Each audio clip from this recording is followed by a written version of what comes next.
बिस्मिल्लाहिर्रहमानिर्रहीम। आज हम प्रोफेशनल प्रैक्टिसेस इन आईटी का टॉपिक इंटेलेक्चुअल प्रॉपर्टी राइट्स को डिस्कस करेंगे। इससे पहले प्रीवियस हमने जो लेक्चर्स डिस्कस किए थे उसके अंदर हमने एथिक एथिकल हैकिंग और हमने नेटवर्क सिक्योरिटी एथिक्स की बात की थी। अब इस लेक्चर के अंदर इंशाल्लाह आज हम जो टॉपिक डिस्कस करने जा रहे हैं वो इंटेलेक्चुअल प्रॉपर्टी राइट्स हैं कि इंटेलेक्चुअल प्रॉपर्टी होती क्या है, इंटेलेक्चुअल प्रॉपर्टी राइट्स में कौन कौन से एलिमेंट्स हैं जो इंटेलेक्चुअल प्रॉपर्टी को कवर कर रहे होते हैं, उसमें कौन कौन से मेजर पॉइंट्स हैं जो इंटेलेक्चुअल प्रॉपर्टी को मेक श्योर करते हैं कि जी हम किस तरह से अपनी आइडियोलॉजी को, अपने कंटेंट्स को, अपनी प्रोडक्ट्स को, अपने थीम्स को, अपनी इनोवेशंस को प्रोटेक्ट कर सकते हैं। तो आइए ज़रा चलते हैं, देखते हैं कि नेक्स्ट हमारे पास क्या क्या टॉपिक्स हैं जिसको हमने कवर अप करना है इस लेक्चर के अंदर। हमारे पास सबसे पहले हम बात करते हैं WIPO की। तो WIPO basically world intellectual property organisation है। Was established by the WIPO। Convention हुआ था इन 1967 के अंदर। तो वहाँ पे WIPO की बुनियाद रखी गई थी। बेसिक जो पर्पस था इसका, ये स्पेशलाइज्ड एजेंसी है जो बेसिकली यूनाइटेड नेशंस में काम करती है। It promote the protection of IP through out the world, यानी कि इंटेलेक्चुअल प्रॉपर्टी से रेलेवेंट जितने भी मैटर्स होते हैं ये इंटरनेशनल लेवल के ऊपर WIPO World intellectual property Organization इसको डील कर रहा होता है। बेसिकली इसका जो हेडक्वार्टर है वो जिनेवा के अंदर है, स्विट्जरलैंड के अंदर। और हम इंटेलेक्चुअल प्रॉपर्टी राइट जो डे है वो अप्रैल 26 को सेलिब्रेट करते हैं। तो दुनिया के अंदर जितने भी इंटेलेक्चुअल प्रॉपर्टी के राइट्स हैं उस दिन हम उसको सेलिब्रेशन में देख रहे होते हैं कि जी किस तरह से कॉपी राइट्स आ रहे होते हैं, किस तरह से हम ट्रेड सीक्रेट्स हैं, ट्रेड मार्क्स हमारे पास आ रहे होते हैं, पेटेंट रूल्स आ रहे होते हैं। तो उस दिन 26 जो अप्रैल है वो day basically intellectual property day के नाम से मंसूब किया गया है। अब इसके अंदर हमारे पास बेसिकली सबसे पहला कॉन्सेप्ट है व्हाट इज इंटेलेक्चुअल प्रॉपर्टी, कि इंटेलेक्चुअल प्रॉपर्टी है क्या। तो इंटेलेक्चुअल प्रॉपर्टी, और हम इसको शॉर्ट एब्रीवेटेड आईपी भी कह सकते हैं। तो आईपी इन विच सेंस, बहुत सारे स्टूडेंट्स इस पे कंफ्यूज हो जाते हैं कि आईपी जो है ये तो अगर नेटवर्क की टर्म्स में देखते हैं तो ये इंटरनेट प्रोटोकॉल है, लेकिन ये शॉर्ट एब्रीवेशन है यहाँ पे इंटेलेक्चुअल प्रॉपर्टी की। तो refers to the creative work which can be treated as the asset or physical property rights fall principally into four main areas। तो इसके फोर मेन एरियाज में हमारे पास देखें कौन कौन से आते हैं। कॉपीराइट आते हैं, ट्रेडमार्क, हमारे पास डिजाइन राइट्स आते हैं और पेटेंट्स की बात करते हैं। तो इसके अंदर जो मोस्ट फेमस हैं वो हमारे पास कॉपीराइट्स हैं, ट्रेडमार्क्स आते हैं और पेटेंट्स की बात कर रहे होते हैं हम। तो उसके लेक्चर में इंशाल्लाह हम इन चीज़ों को डिटेल से डिस्कस करेंगे। पहला जो हमारे पास आता है जी कि ट्रेड मार्क बेसिकली है क्या चीज़। तो ट्रेड मार्क हमारे पास बेसिकली फ्रेज है, सिंबल है और एंड डिज़ाइन है that identifies and distinguishes the source of the goods of one party from those of others। अगर ये मैं इसको इन सिंपल मीनिंग अगर मैं इसको थोड़ा सा एक्सप्लेन करूं तो बेसिकली हमारे पास जो ट्रेड मार्क होता है ये बेसिकली किसी भी ऑर्गेनाइजेशन का एक, आप ये कह लें कि एक लोगो हो सकता है, एक स्लोगन हो सकता है। जिसमें वो फॉर एग्जांपल अगर हम ट्रेडमार्क की बात करते हैं तो ट्रेडमार्क के अंदर फॉर एग्जांपल कोका कोला या पेप्सी कोला है। तो कोका कोला का एक पैटर्न है, एक उसका वो जो लेआउट है बेवरेजेस का या उसका जो थीम है वो उसी तरह से ही कंटिन्यूटी में चल रहा होता है। तो ट्रेडमार्क वो, अब ये ट्रेडमार्क बेसिकली हमारे पास क्या है कि बेसिकली आपके पास कोई वर्ड है, कोई फ्रेज है, कोई सिंबल है या कोई डिज़ाइन है। अब आप देखें कि कोका कोला ब्रेवरेजेस हैं, उनके बोटल्स के स्ट्रक्चर, उनकी designing as compare to Pepsi Cola totally different है। यानी कि उनका लेआउट, उनका स्लोगन, वो क्या थीम देते हैं, उनकी जो वो म्यूजिक कंटेंट्स आ रहे होते हैं या हमें वो पता चल रहा होता है कि फॉर एग्जांपल अगर कोई एडवर्टाइजमेंट आ रही है या कमर्शियल चल रही है टीवी के ऊपर तो हमें, अगर हम टीवी को देखे बगैर भी ये जज कर सकते हैं कि ये कौन सी आपके पास बेवरेजेस की कंपनी है, क्योंकि वो वेल फेमस होते हैं, वेल नोन होते हैं, तो हमें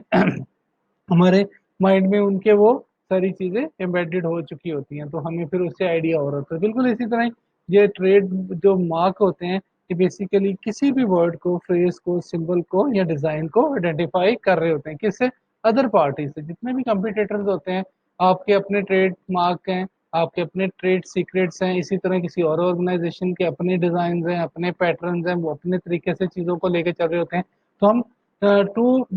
बेसिकली टू या मोर देन टू कंपटीटर्स को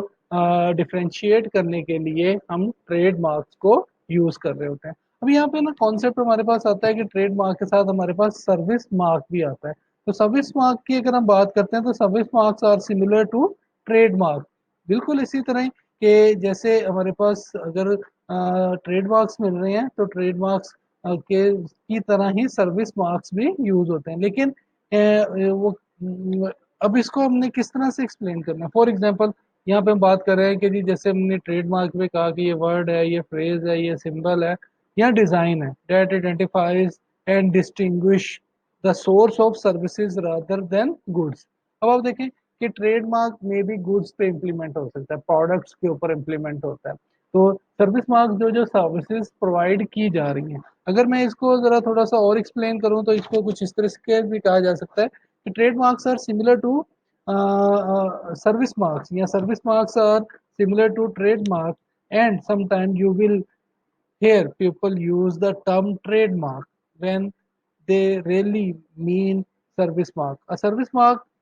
basically क्या करता है, डिस्टिंग्विश करता है services of one company from those of an other service provider. अब इसके अंदर फॉर एग्जांपल अगर हम बात करते हैं कि जी कोई भी एयरलाइन कंपनी है, या आपके पास फॉर एग्जांपल अगर हम बात कर देते हैं कि जी वेल नोन बहुत बड़ी ऑर्गेनाइजेशंस हैं जो आपको डिफरेंट सर्विसेज दे रही हैं। अब उन सर्विसेज के अंदर बहुत सारी और भी ऑर्गेनाइजेशन होंगी जो सर्विसेज देंगी। अगर हम पाकिस्तान की बात करते हैं तो हम ट्रांसपोर्टेशन की अगर बात करें तो हमारे पास यहाँ पे बेसिकली फैसल मूवर्स है, अली एक्सप्रेस है, या हमारे पास और डिफरेंट टाइप्स के डेवो हमारे पास ट्रेवल्स है। अब ये बेसिकली आपके पास एक जो फैसल मूवर है, फैसल मूवर का अपना एक ट्रेड मार्क है। अब वो जो सर्विसेज देता है वो उसकी वो सर्विस मार्क के तौर पे आ रही होती है, वो किस तरह की सर्विसेज प्रोवाइड करते हैं। तो ये बेसिकली एक सर्विस प्रोवाइडर को दूसरे सर्विस प्रोवाइडर से डिस्टिंग्विश करने के लिए या उससे डिफ्रेंशिएट करने के लिए हम जो इंटेलेक्चुअल प्रॉपर्टी राइट यूज करते हैं वो हम ट्रेड मार्क भी यूज कर रहे होते हैं और सर्विस मार्क को भी यूज कर रहे होते हैं। अब इसमें हमारे पास देखें कि एग्जाम्पल्स में हमारे पास क्या क्या आ सकता है, ब्रांड नेम्स आते हैं, स्लोगन्स आते हैं, या हमारे पास डिफरेंट लोगोज भी आ रहे होते हैं। इसी तरह अगर हम टर्म की बात करते हैं ट्रेडमार्क की, तो trademark is often use in general sense to refer to both trademark and service mark. Unlike patent and copyrights, अगर हम बात करें पेटेंट्स की और कॉपीराइट्स की, तो trademarks do not expire after a set term of years. तो यहाँ पे हम देखेंगे जी कॉपीराइट के भी कुछ हमारे पास जो राइट्स होते हैं वो कुछ सालों तक होते हैं, कि वो उस बंदे के, जिस बंदे ने वो चीज़ को इन्वेंट किया है, वो बंदे ने जिसने वो चीज़ यानी कि कोई बुक लिखी है, कोई मूवी बनाई है, कोई म्यूजिक कंपोज किया है, उसकी ज़िंदगी और उसके बाद ज़िंदगी के कितने सालों तक वो चीज़ें रहेंगी। तो ये हमारे पास पेटेंट्स और कॉपीराइट्स में इन यानी कि नंबर ऑफ ईयर्स होते हैं जहाँ तक वो उसकी मलकियत होते हैं। फिर वो उसके बाद अगर वो उसकी मलकियत, अगर वो ऑर्गेनाइजेशन उसको दोबारा से रजिस्टर्ड करवाती है तो मे भी वो उसकी क्या कहते हैं कि जी उसकी टेरिटरी में आ सकते हैं, उसके वो प्रॉपर्टी में आ सकते हैं, अदरवाइज उसको कोई भी बंदा यूज कर सकता है। लेकिन as compare to patent and copyright, trademark का हमारे पास ये देखें कोई भी हमारे पास सेट ऑफ यानी कि सेट टर्म्स ऑफ ईयर नहीं है। Trademark rights come from actual use, तो ये हमारे एक्चुअल यूज से आ रहे होते हैं। अब इसमें आप देखेंगे each time you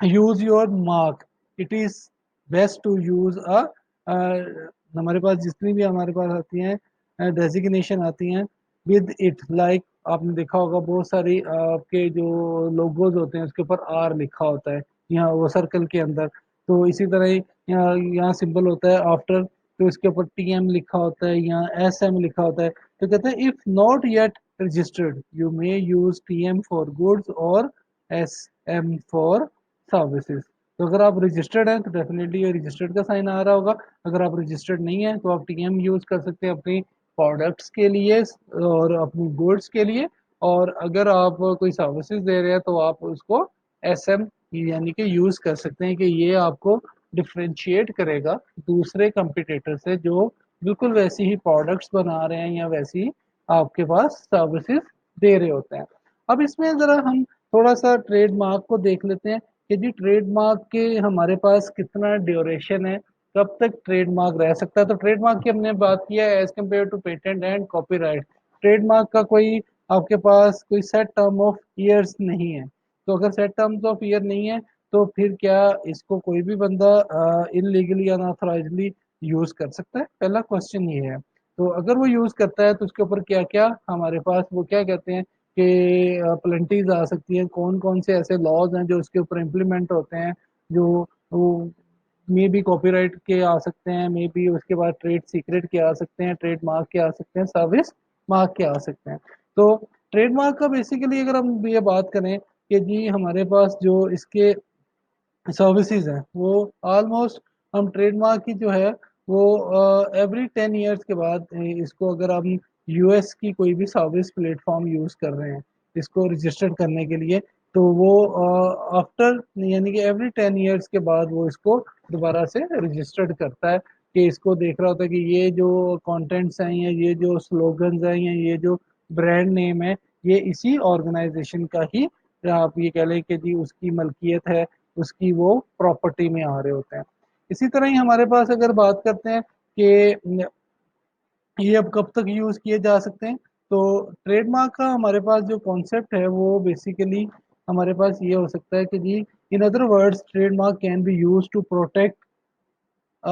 representation of यानी कि प्रोडक्ट और services itself,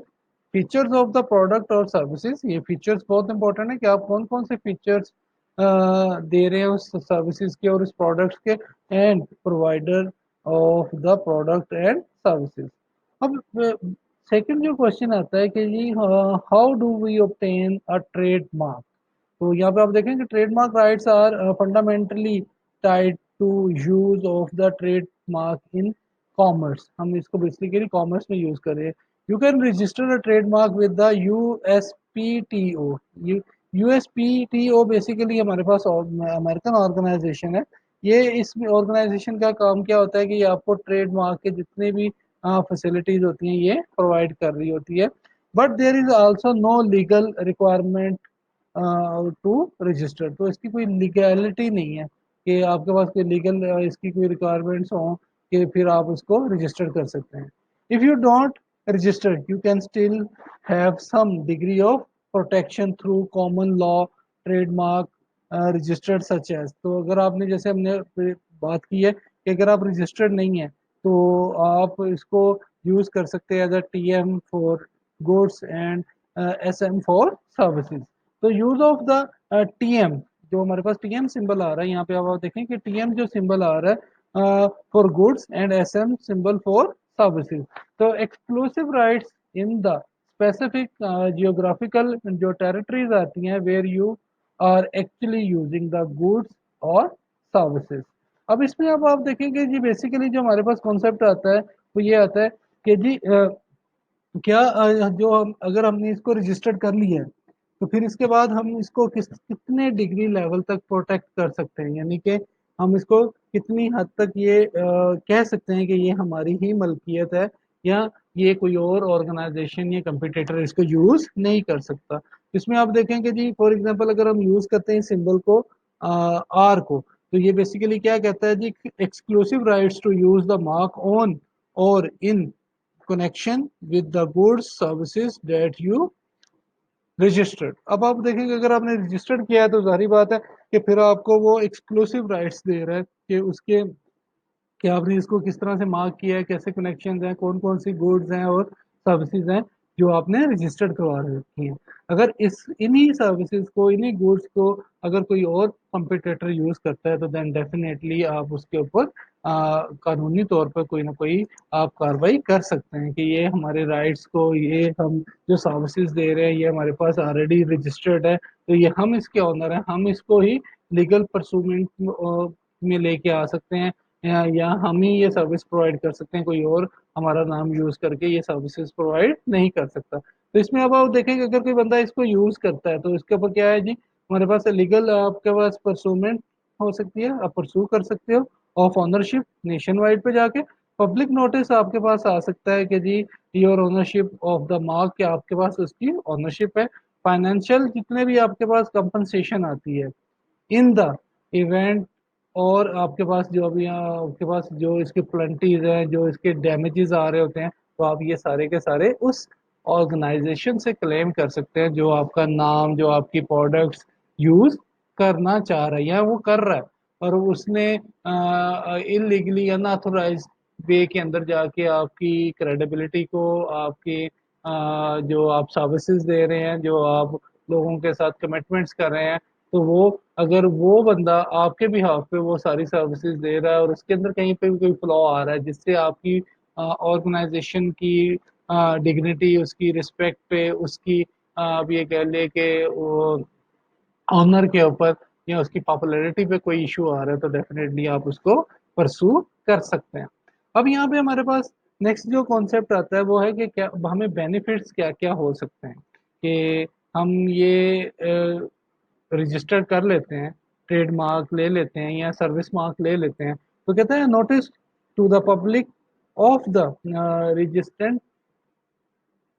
रजिस्ट्रेंट्स claim of ownership of the mark legal हमारे पास परसूमेंट, मैंने अभी आपको बताया कि ये आप कर सकते हो। इसी तरह ही एक्सक्लूसिव राइट्स को आप यूज करते हो के लिए आपका जो कनेक्शन है with the goods and services set for in the registration. तो अगर आपके पास इसके ट्रेड मार्क या सर्विस मार्क के राइट नहीं है तो फिर आप किसी को भी मना नहीं कर सकते कि वो आपकी सर्विसेज यूज ना करे। वो फिर डेफिनेटली अगर किसी को पता चल जाए कि आप ये एक ये सर्विस है जो आपकी बहुत अच्छी है, ये इस सर्विस या इस प्रोडक्ट की वजह से आप पहचाने जाते हैं और आपने इसके आज तक कभी भी कोई राइट्स नहीं लिए, इंटेलेक्चुअल प्रॉपर्टी राइट्स नहीं लिए किसी भी ऑर्गेनाइजेशन से, तो देन डेफिनेटली आपके वो राइट्स, वो आपकी जितनी भी सर्विसेज है वो मिसयूज हो सकते हैं। अब जो ट्रेडमार्क है, मैंने पहले भी बताया कि ट्रेडमार्क बेसिकली हमारे पास जो रजिस्टर्ड है trademark are valid for N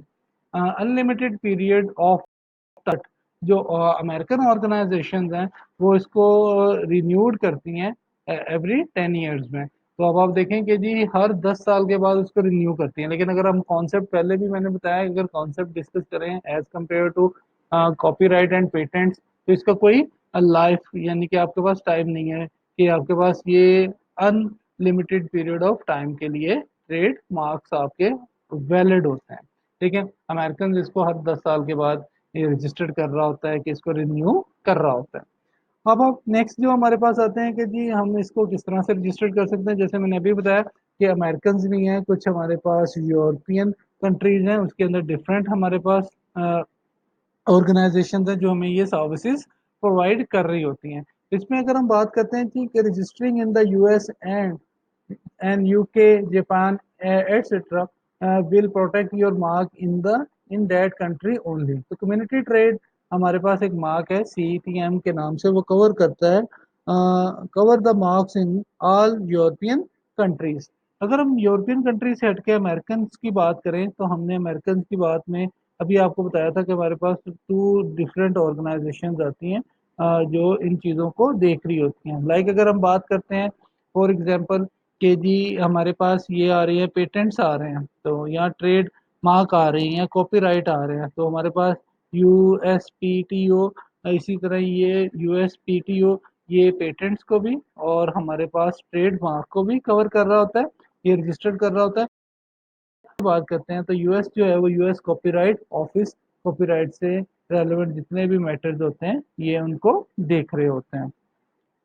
अब हमारे पास नेक्स्ट जो है कि हमारे पास मैंडेट सिस्टम एक आता है। ये बेसिकली इसका बेसिकली जो कॉन्सेप्ट है वो ये है कि is one step solution for registering and managing mark world wide. अब इसका काम क्या है कि आपके उस मार्क को वर्ल्ड वाइड उसने क्या करना होता है, मैनेज करना होता है। फाइल वन एप्लीकेशन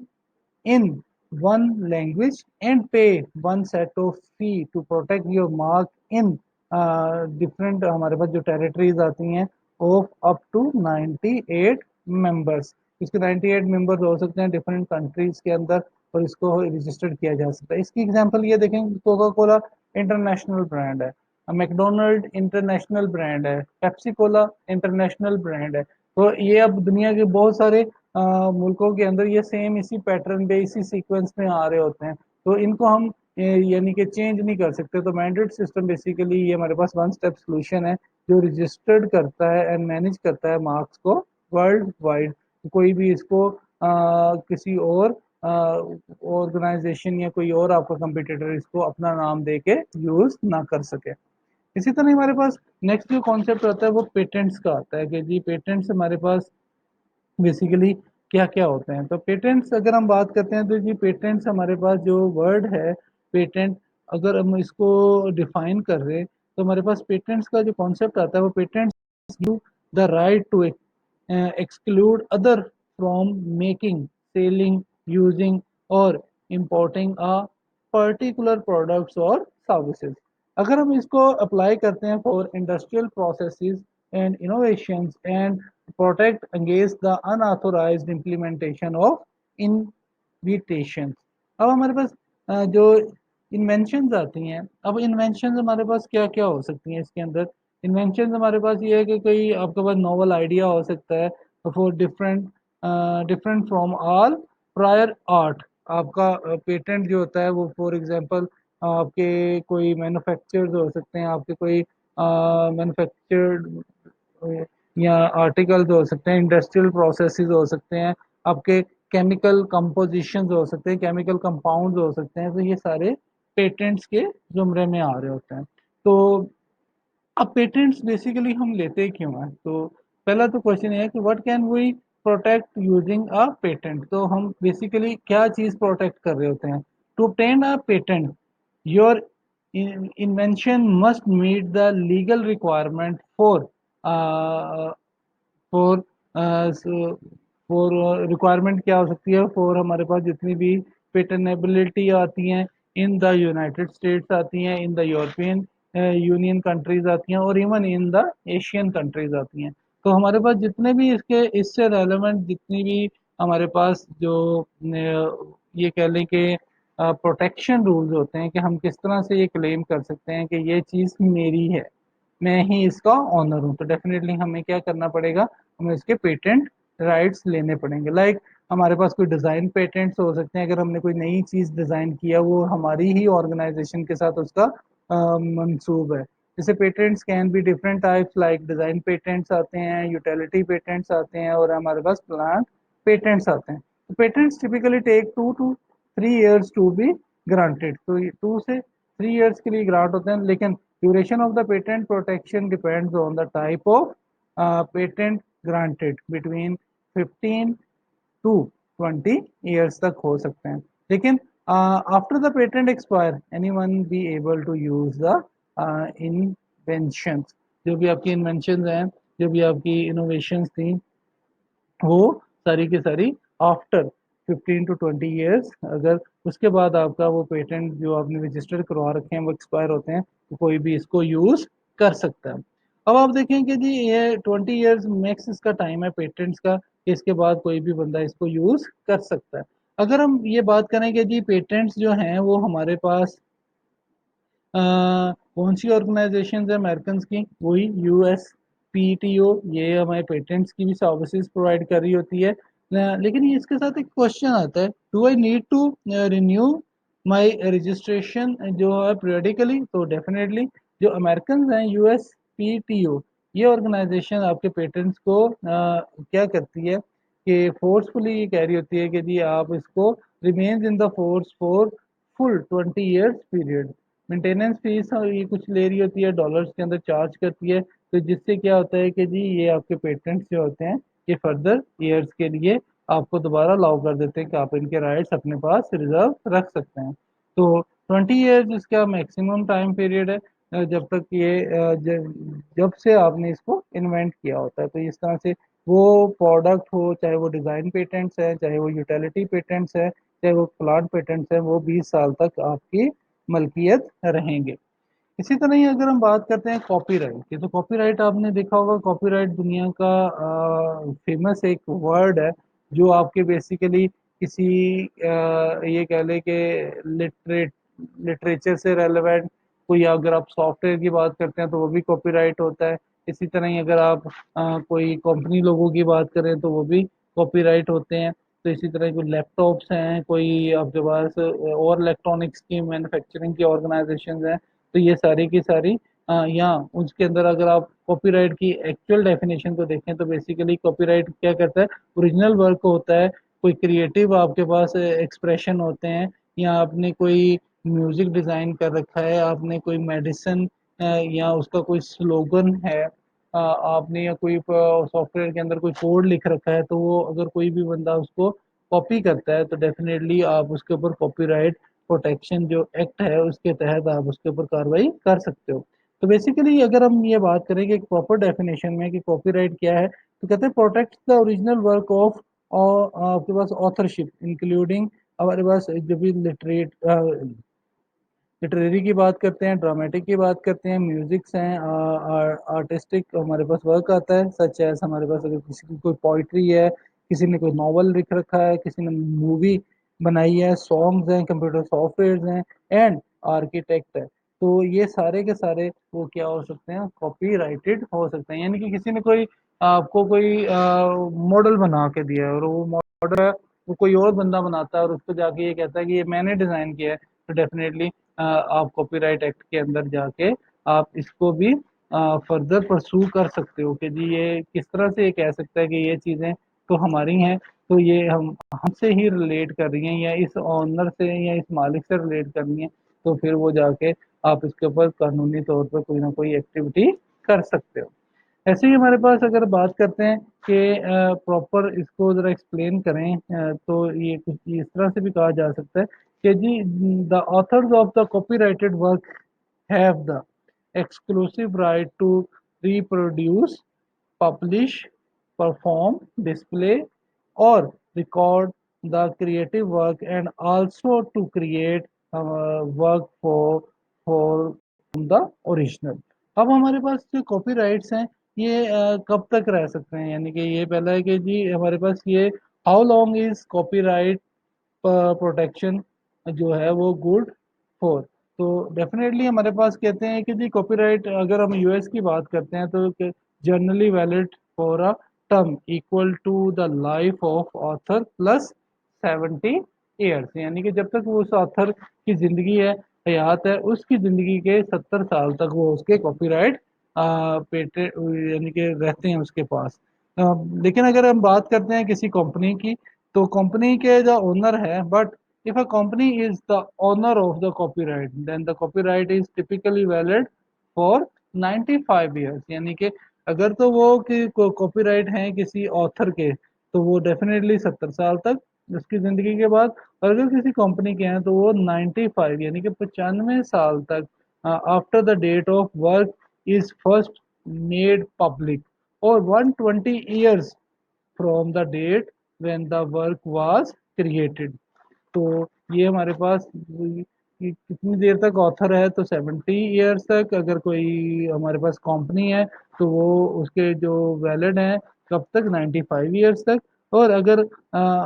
आपने कोई काम जो फर्स्ट टाइम आपने प्रेजेंट किया है या फर्स्ट टाइम आपने उसको पब्लिश किया है, तो 120 साल तक का आपके पास वो काम जो है वो आपके पास एज अ कॉपीराइट रह सकता है।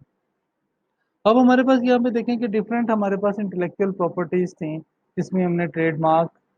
पेटेंट्स को डिटेल से डिस्कस किया, कॉपीराइट को डिटेल से डिस्कस किया। इसमें हमारे पास अब ड्यूरेशन अभी मैंने बताया 70 साल है, 95 ईयर्स हैं, और 120 years from the date of creation,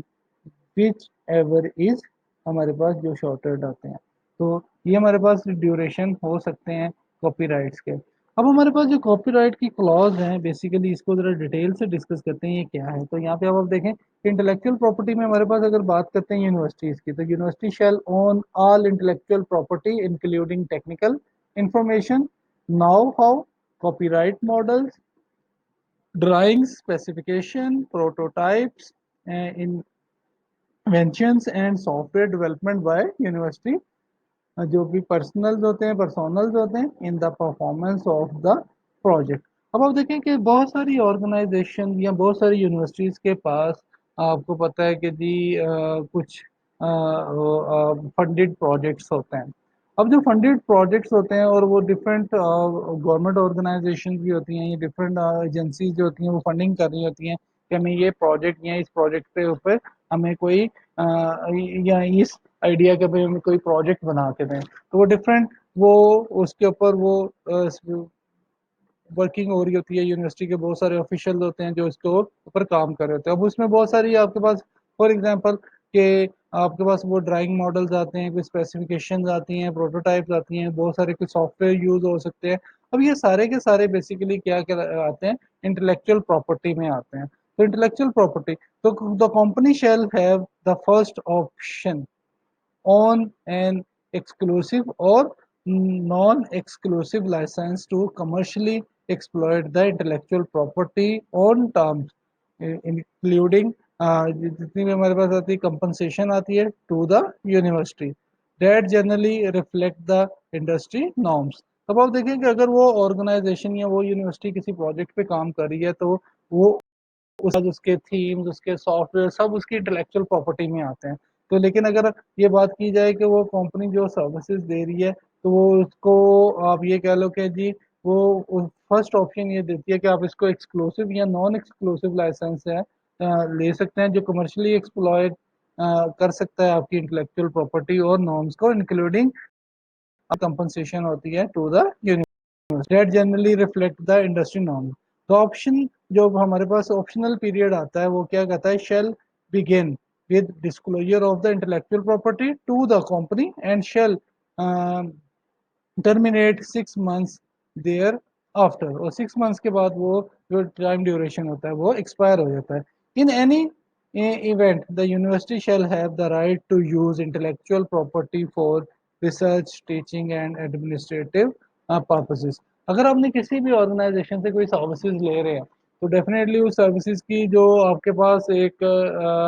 agreement होता है वो 6 मंथ्स तक होता है। तो अगर आपको 6 मंथ्स के बाद उसको किसी रिसर्च फील्ड में, टीचिंग में या एडमिनिस्ट्रेटिव पर्पस के लिए उसको यूज़ करना है तो आपके पास ये राइट्स होते हैं कि आप इसको यूज़ कर सकते हो। और ये राइट्स किसके पास है, university shall have the right to use intellectual property for research, teaching and administrative purposes. अब इसमें हम आप देखें कि जी पहला जो क्वेश्चन है कि वो ये आता है कि जी क्लॉज के अंदर कि व्हाट डज इट कवर, तो इसको कवर क्या क्या चीज़ें कवर हो रही होती हैं। तो इसमें हमारे पास इंटेलेक्चुअल प्रॉपर्टी है जिसमें आपके टेक्निकल इंफॉर्मेशन आती है, आपके पास कॉपीराइट आते हैं,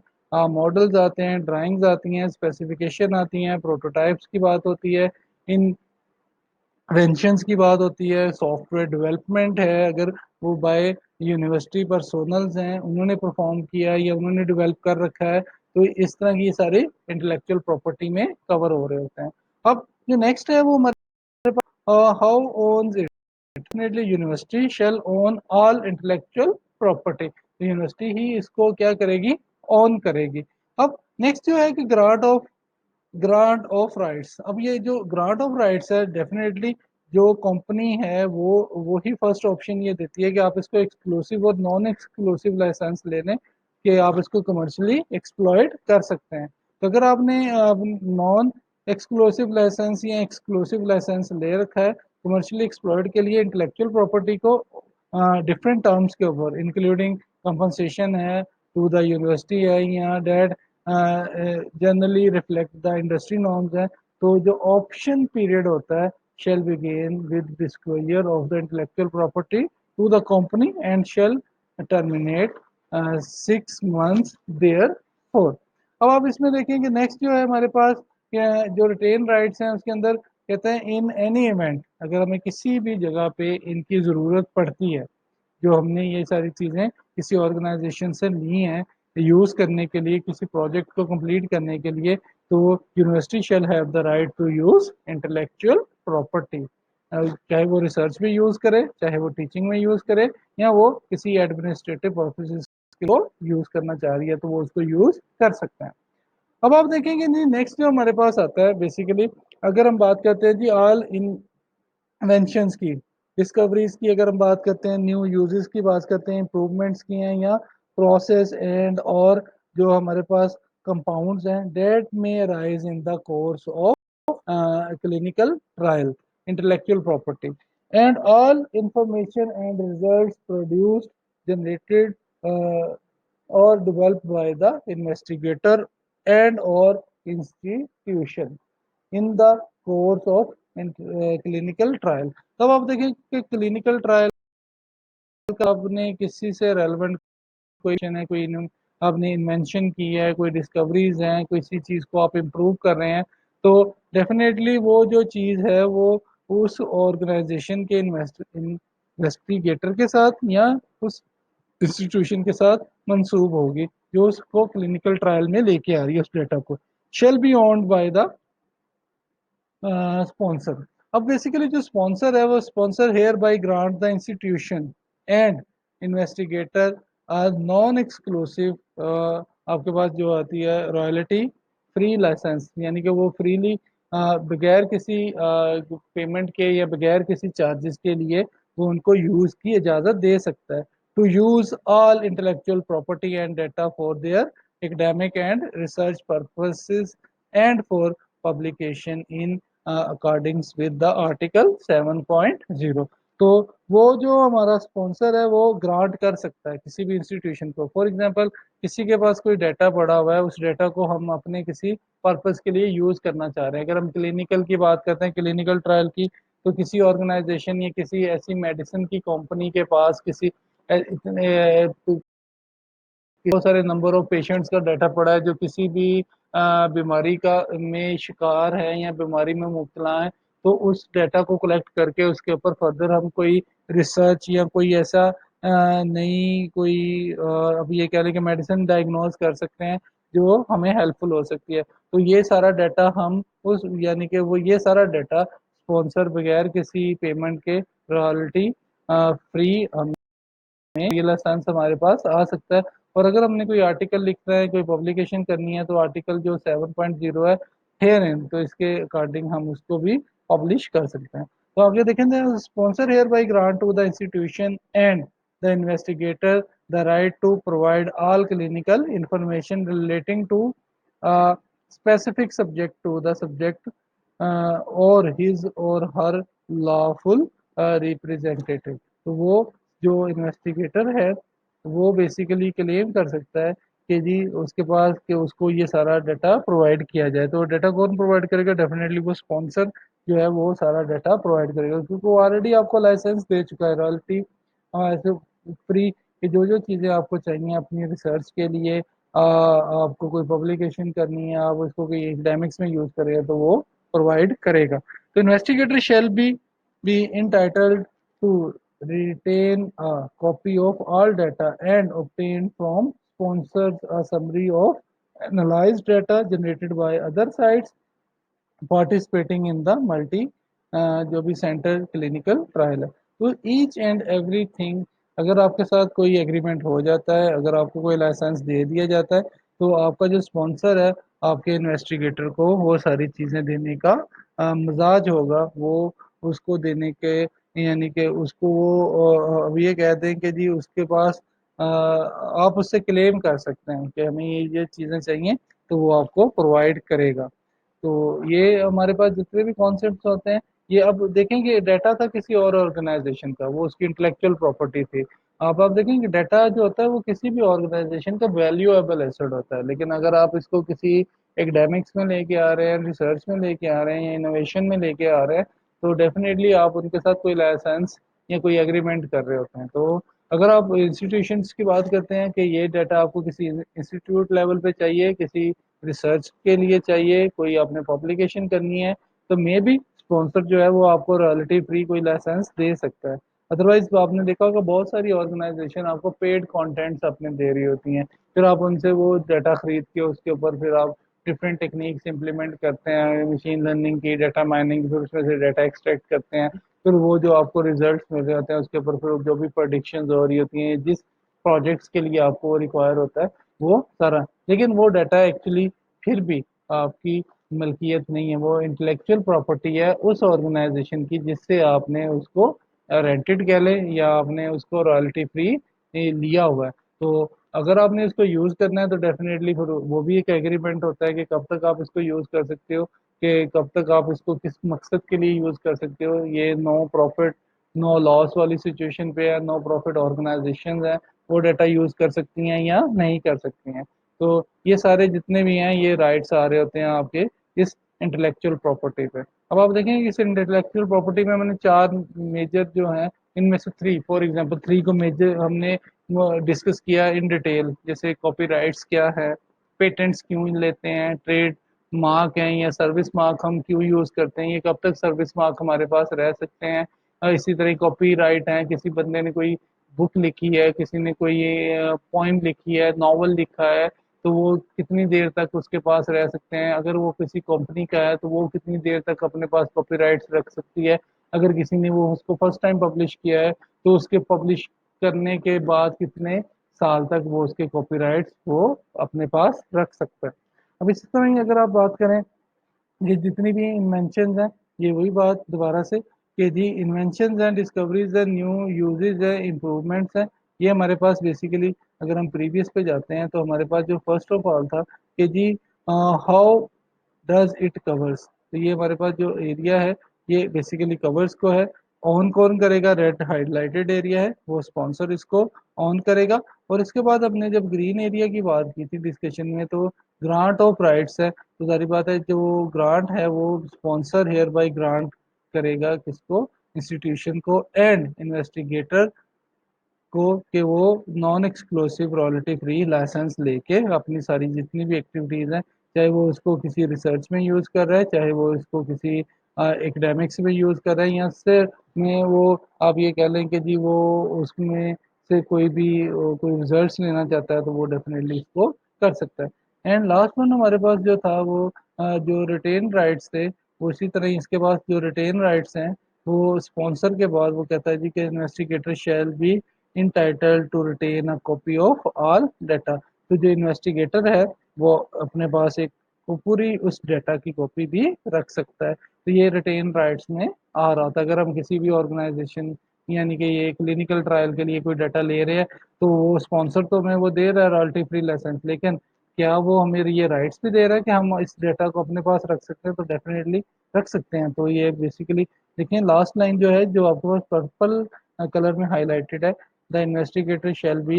entitled to retain a copy of all